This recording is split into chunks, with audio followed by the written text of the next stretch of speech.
guess I'm fascinated about life and death, wondering how am I alive instead of dead. I got so many appetites that haven't been fed, living inside a suicide without beginning or end. Learned about what happened to an underwater legend, Lie Henderson, no pun intended. 10 years ago in 2012 July, they used sonar detection to recover him from a lake just before midnight.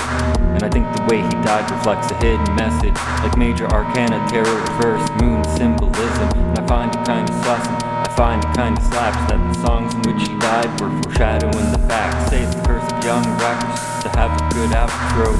I want history, the world must remember me, physically and mentally. Don't wanna pass away with my name still a mystery.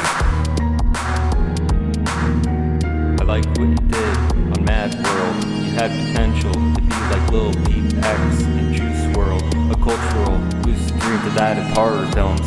Waking up from a nightmare at the end of Elm Street, Friday the 13th. Shout out to the Sleepy Hollow in Monticello.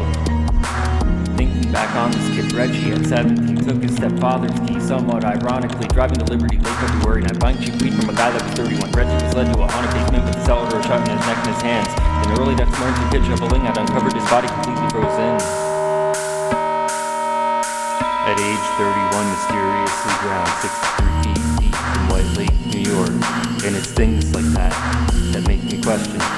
Maybe that those who die can still be alive in their own life, dead in someone else's. I guess I'm fascinated about life and death, wondering how am I alive instead of dead. I got so many appetites that haven't been fed, living inside a suicide without beginning or end.